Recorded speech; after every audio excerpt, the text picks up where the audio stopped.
All right, today I'm finally getting around to doing a walk around of the JL 18W6, and as you can see, this is the back the the sticker on the back gets they're easily scratched, and then it just kind of shows the silver because it's black ink on a silver sticker. But this one's a little dinged up. This sub isn't like mint condition or anything. In fact, it's been completely reconed. They had to salvage the soft parts because those are no longer made. So the cone, dust cap, those were all repurposed. And then I just put it next to the Kicker 18 so you kind of see the difference there. You can see the JL sits quite a bit higher, but requires a much smaller enclosure. The Kicker requires, I believe it's 3 1/4 sealed is maybe the minimum. I want to say that that's the minimum requirement for a sealed enclosure for the Kicker. These, but you can also do these in ported enclosures. These, JL Audio says 1 3/4 cubed, and don't run them ported. Now I've seen people online, they do them ported. These things slam.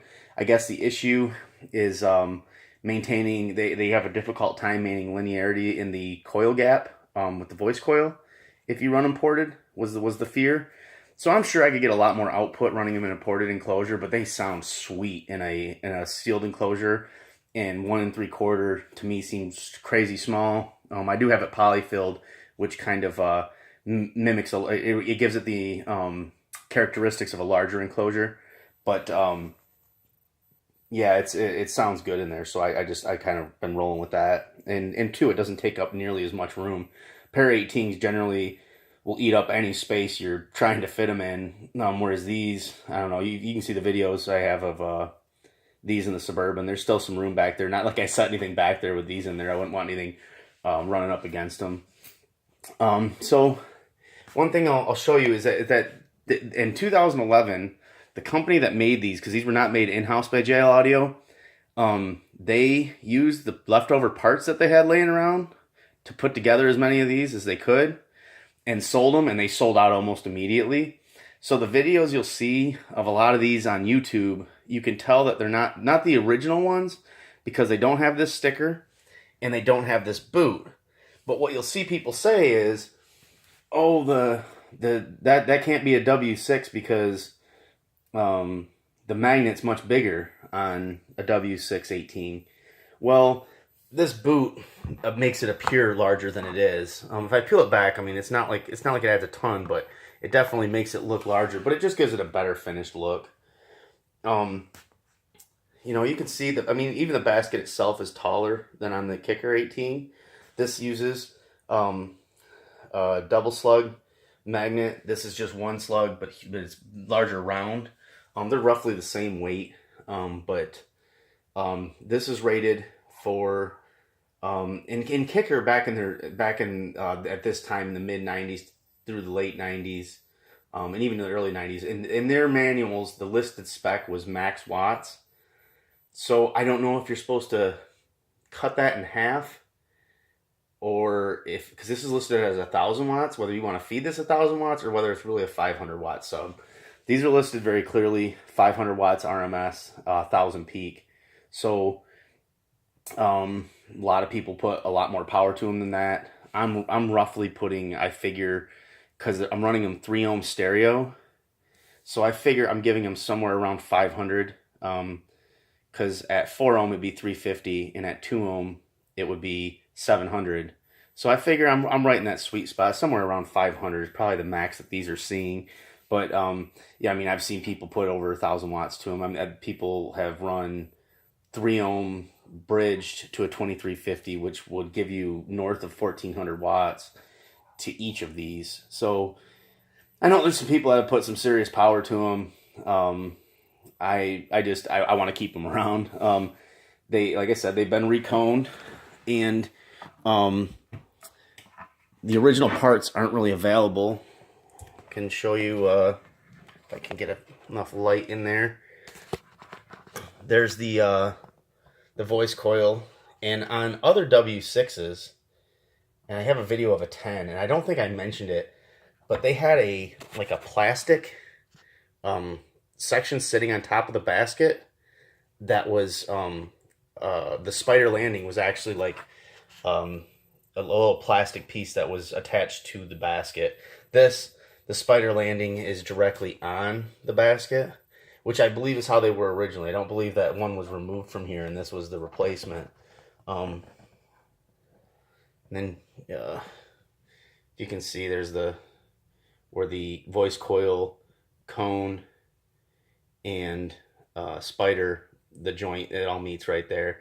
The cone actually, you can see it actually lips down.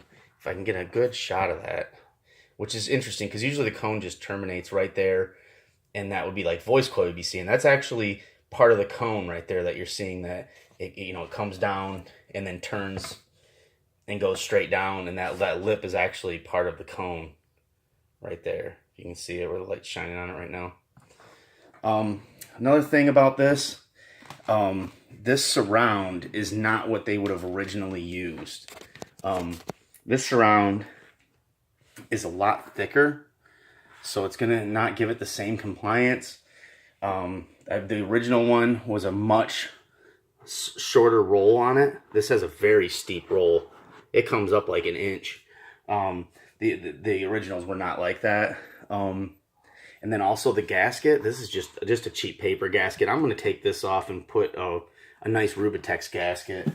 I got a kit. Got one of them around here. I got to order another, but they come in pairs, so I'll end up having an extra one still anyway. But I did do that to the kicker. If I can flip that over here, you can see that one has, like I've shown it in the previous video, but a very interesting gasket on the spider, which I've never seen that in any other sub. Just interesting. I don't know why they did that. It was like that on the Separates 18, which was the kicker with the gold lettered cloth dust cap. But, you know, this was a replacement Rubitex gasket that I put on there. And to me, that's just a much better look than this flat paper. I don't know. Into it, I don't know. It'll come up a little higher on here so that the roll doesn't stick out as much on the surround on these.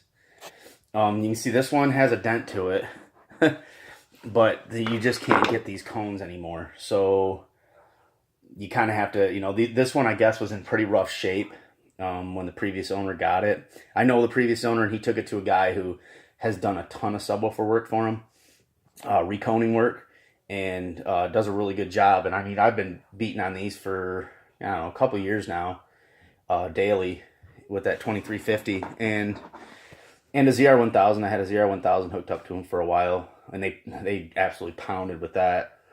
But you know, and had no problems. So, you know, he did an excellent job on these. I guess just a quick assessment of the JL. I can't speak to how it would be different from this. I have not run Parakicker 18s. I have never heard of Parakicker 18s other than in videos on YouTube. And if you do want to check some out, there's an awesome channel, and the guy hooks up all kinds of different old school gear in his daily driver.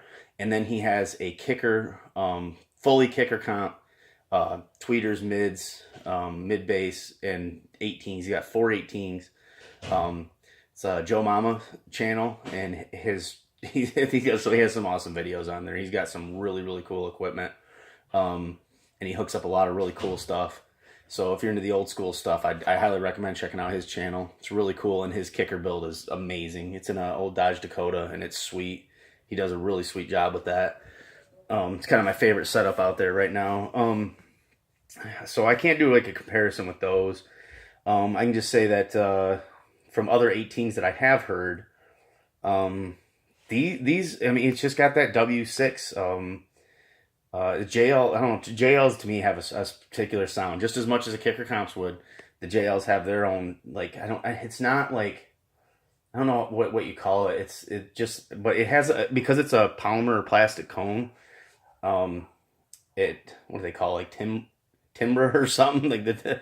It has a very, like, just a certain sound to it that makes it sound different than other subs, but also very accurate. Now being an 18, like a JL 12W6 or especially a 10W6 is going to be a more accurate driver than these. But I was really surprised. These aren't muddy. It's not. I mean, if you if I put too much bass into the mix, that's why it's nice having that crossover that has the level controls on it. Is to kind of, if I'm getting too much output from the subs where it's drowning out my interiors, I can just turn that down a little bit and everything kind of, gels together a lot better. Because these things do have a lot, very high output. The two of them in the Suburban, it's everything that the 6.5s. I have two sets of components, two in the back, two in the front.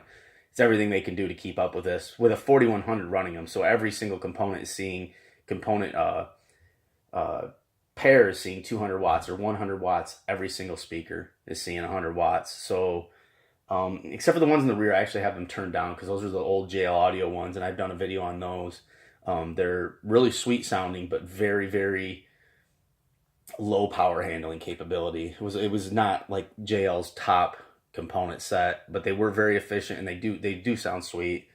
I have had problems with the surrounds on those tearing, even though they were rubber, which tends to last longer, or polypropylene. It's so old. I mean, they're from like the mid, like 94, 95 era, so they blow. But they just sound sweet. With the 2350, these are a good match for that amp. Not for ohms. It's really hard. It's really hard unless you have 3 W6s, and finding these is not easy.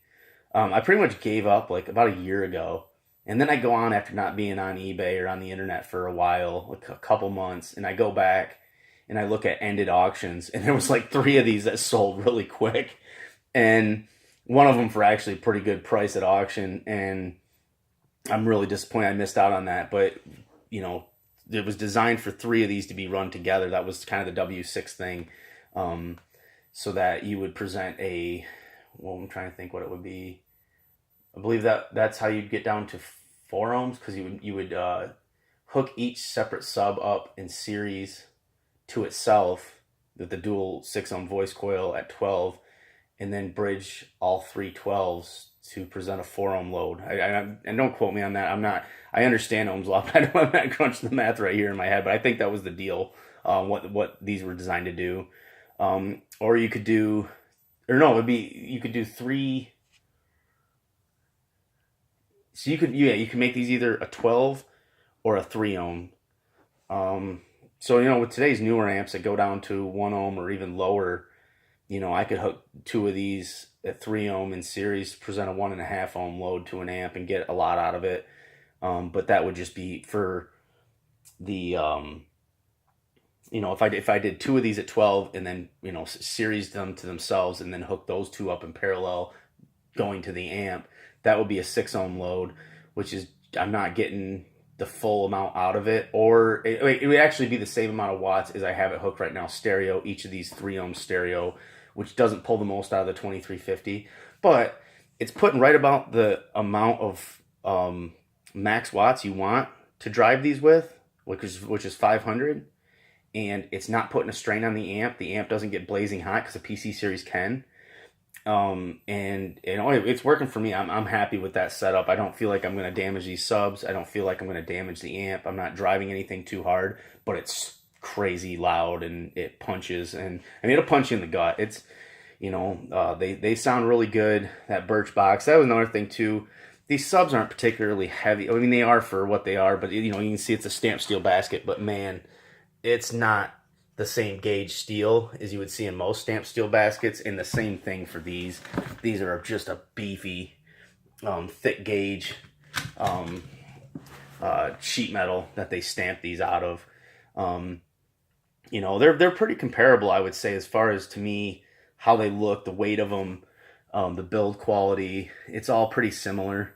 One thing you'll notice on these is it appears that he used like that white adhesive, which is fine, but it dries clear, but I think just from pounding back and forth, it's kind of come off of being right on this surface, and so it kind of looks white now.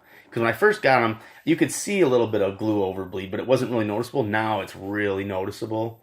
So I might get in there and clean that off. Some spots, you know, it looks really good. Like here, he didn't have any of that bled off, which is, I would rather see that though and know that there was too much adhesive than not enough. But you can see like where you screw them in, where he attached the surround to landing right here. It's just a ton of glue, which is fine because I mean, like I said, I'm confident that this sub's not going to come apart. I have taken the dust cap off because this one was making a noise intermittently, and so I just applied a little heat and pulled the dust cap off, and I replaced it, glued it back on. Turns out what it is it's this little dent here, and but as far as I can tell, and it doesn't do it all the time, but every once in a while when you're really hammering on them, if you're in the front of the vehicle, you can't hear it, but if you go back there and listen, you'll just hear it, and it'll kind of like almost make like an edge tick, which is what you get if you on the leading edge of your surround. If you don't have that a seamless bead all the way around, it's what's called edge tick, and it almost is similar to that, but it's intermittent. It's not all the time. But when I had to sit there and listen to this thing forever and then determine that it was coming from this spot, it doesn't go all the way through. This is a very thick cone, but it's a heck of a ding, and I feel like maybe that's flexing somehow. I don't know. Could be a problem in the future, but like I said, I've been running these things daily and hammering on them a lot for a couple years now, and nothing's come broken loose on it. So yeah, that's the JL18W6. Heck of a sub, well done by JL Audio. I mean, it's like nowadays the biggest I think you can get from them is a 13-inch. You might be able to get some 15s in the lower series, but I don't know why they don't offer an 18 anymore. I mean, I think an 18W7 would be ridiculous, but I mean, why not? I think if they would release that, because these were released way after the original W6s came out. These weren't original in the lineup. I believe these came out around 97, where I think the original 12W6, 10W6, and even 15 came out 94, 93, 94, somewhere around there. And then these didn't come out till like 97. The MSRP on these new was $630. And then when that company that made it for them put those together, minus the boot, minus the magnet sticker or the backplate sticker, they were selling them for like 110 or something, I think, a piece. But they sold out almost immediately. But yeah, so but if you see them without that, it's still the same thing. It's just they were definitely not sanctioned by JL Audio. JL Audio was really upset that they did that because they used a JL Audio branded dust cap. They sold them as a JL Audio W6. But yeah, they sold them for like $110. There's a guy who's got like, I don't know if it's still around. I would hope it is because it was a sweet vehicle. He had a whole bunch of US amps, VLX 400s, and then like 3 of them, and then 9 of these hooked up in an Astro van. And I would love to hear that vehicle. I hope it's still rolling around somewhere because that thing was sweet, and that'd be something to hear. I'd drive pretty far to hear that one, but because two of these is dumb loud, and that's in a 1 3/4, which is what the manual recommends for these. And he did that, and I believe that's a ported design, and so I'm sure he's getting crazy output out of that thing. It was braced with metal bars in the back. I mean, I'm sure that thing just is stupid loud. But that's it.